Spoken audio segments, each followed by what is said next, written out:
చాలా మంది అంటే బిజినెస్ పెడుతూ ఉంటారు. బిజినెసెస్ లో ఓవర్ సక్సెస్ అయిపోతారు. ఎన్నో బ్రాంచ్‌లు పెట్టేస్తారు. మంచిగా ఉంటుంది వాళ్ళ లైఫ్. కొందరు ఉంటారు ఎన్ని బిజినెస్‌లు ట్రై చేసినా డిఫరెంట్ సక్సెస్ అవ్వరు. అది ఏంటి అసలు ఎందుకంటారు అలా? ఇందాక నేను చెప్పాను కదండీ యోగాలు అని. యోగాలు అవును. సో, ఆ యోగం అనేది ఉండాలి జాతకంలో. అప్పుడే వాళ్ళు సక్సెస్ అవుతారు. ఓకే. యోగాలు లేని వాళ్ళది నార్మల్‌గా ఉంటుంది లైఫ్. హుహు. ఈ యోగాలు కూడా దరిద్ర యోగాలు, ఇష్టదరిద్ర యోగాలు అని ఉంటాయి కొన్ని. ఆ ఓకే. ఉన్నోడు ఇంకా చాలా ఏం పతనావస్థలో చేసినా ఉంటాడు. సక్సెస్ అవ్వరు. యోగాలు ఉంటేనే జాతకుడు పైకొస్తాడు. మరి యోగాలు లేనోళ్ళు ఎట్లండి మా పరిస్థితి అంటే, అవును. మీరు చెక్ చేయించుకోవాలి హోరోస్కోప్.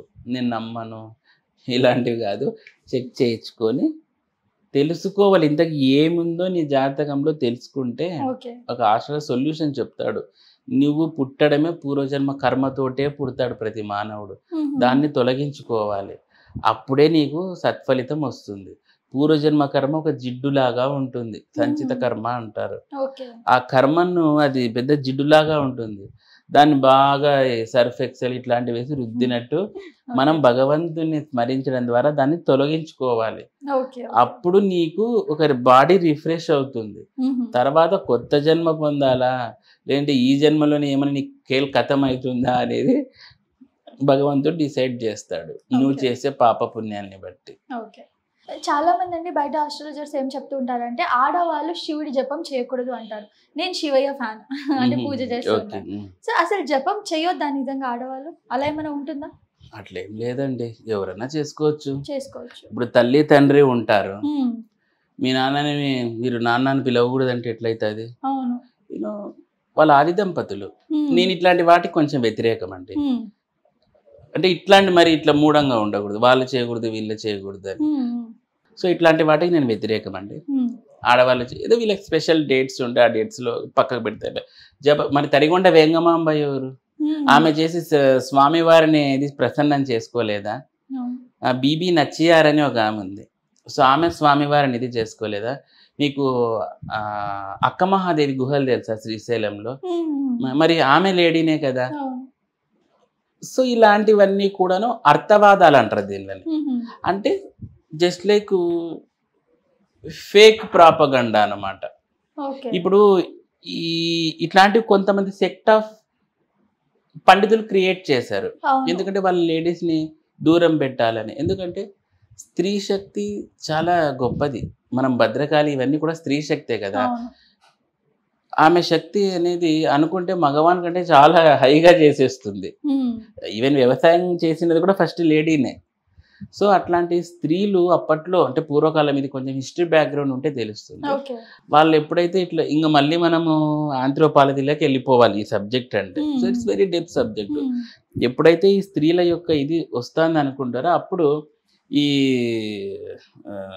మగవాళ్ళు ఏం చేస్తారంటే కొంచెం డామినేషన్ తగ్గించారు. రకరకాల వేస్ ఉన్నాయిలేండి. అదే ఆంథ్రోపాలజికల్గా కొన్ని ఫ్యాక్ట్స్ ఉన్నాయి, హిస్టారికల్గా ఉన్నాయి. సో మన టాపిక్ ఎక్కడికో డైవర్ట్ అవుతుంది. సో మనము మరి ఇక్కడికి వస్తే గిన లేడీస్ చెయ్యొచ్చు, ప్రాబ్లం ఏం లేదు. ఇంకోటి శివుడి ఆజ్ఞ లేనివి చీమ కుట్టదు ఇలాంటివి కొన్ని అంటూ ఉంటారు. ఇప్పుడు మనకు ఓం అంటాం కదా, మనలో చూసారా మన ఓవర్ యాక్షన్ చేస్తుంటారు అనమాట. అదొక నిమిషం చెప్తారు, అది ఓవర్ యాక్షన్ అంటారు దాన్ని. సో అలా చేయకూడదు, ఓం అనొచ్చు. ఓం అంతే, ఓం. మా గురువు గారు చెప్తారనమాట, ఓం ఓం ఓం అనాలి అంతే. అంటే దీర్ఘం తీసి ఒక సన్యాసికి ఒకటే పర్మిషన్ ఉంటుంది. మనోళ్ళు ఇంకా అది ఒక 2 minutes వాడు ఓవర్ యాక్షన్ చేస్తారనమాట. అట్లాంటి వాళ్ళకి ఫలితాలు రావు. నీకు అట్లేం ఉండదు, మామూలు ప్రాపర్ యాక్షన్ చేస్తే చాలు, ఓవర్ యాక్షన్ చేయకూడదు అనమాట. సో ఇక్కడ కొన్ని కండిషన్స్ ఉంటాయి. ఇక నెక్స్ట్ చీమ, అదే అంటే శివుడు ఆజ్ఞ లేని చీమ కుట్టదు అంటారు. మరి రేపులు జరుగుతున్నాయి, చిన్న చిన్న 6 years బేబీస్, 60 years ఆడవాళ్ళు, ఇదంతా అంటే శివుడు ఆజ్ఞతోనే జరుగుతుందా సమాజంలో? ఖచ్చితంగా. ఇక్కడ ప్రతిదీ ఇక్కడ శివుడు అయితే విలనేం కాదు. ఎందుకంటే మనం అనుకుంటాము ఇప్పుడు ఈ జన్మలో ఇప్పుడు పసిపిల్లలు చనిపోతూ ఉంటారు, నీటి తొట్టిలో పడి మృతి, అటు మృతి ఇటు మృతి. ఈ జన్మలో నీకి వాడు కొడుకు అంతే కదా. పోయిన జన్మలో ఎక్కడ పుట్టాడో మనకు తెలియదు. అప్పుడు ఆ టైంలో ఏం కర్మ చేశాడో అది ఆ భగవంతుని ఆ శివుడికి తెలుసు, పరిపాలించిన శ్రీ మహావిష్ణువుకి తెలుసు. కాబట్టి అది ఏందనేది వాళ్ళకు బాగా తెలుసు నీకంటే. వాళ్ళు ఆ కర్మ బ్యాలెన్స్ చేసుకోవడానికి ఆ టైం పుట్టి చనిపోతుంటారు.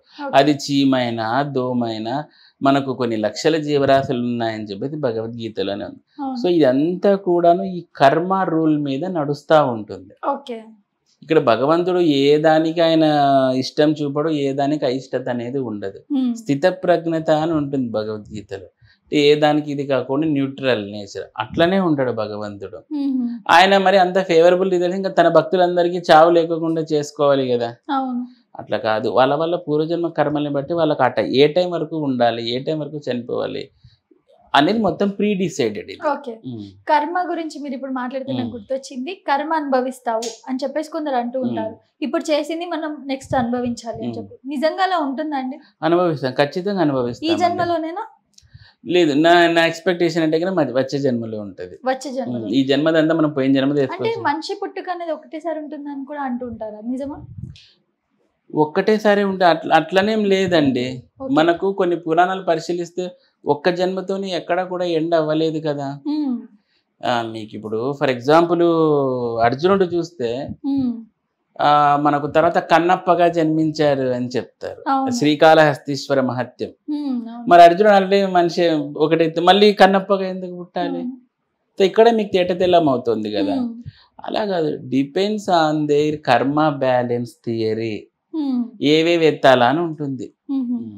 సో ఇప్పుడు ఈ జన్మలో చేసింది నెక్స్ట్ జన్మలో ష్యూర్ గా ఉంటుంది. మనం ఎక్కువ పుణ్యం చేస్తాం అనుకోండి, ఈ అంబానీ ఇంట్లోనో అదాని ఇంట్లోనో పుడతాము.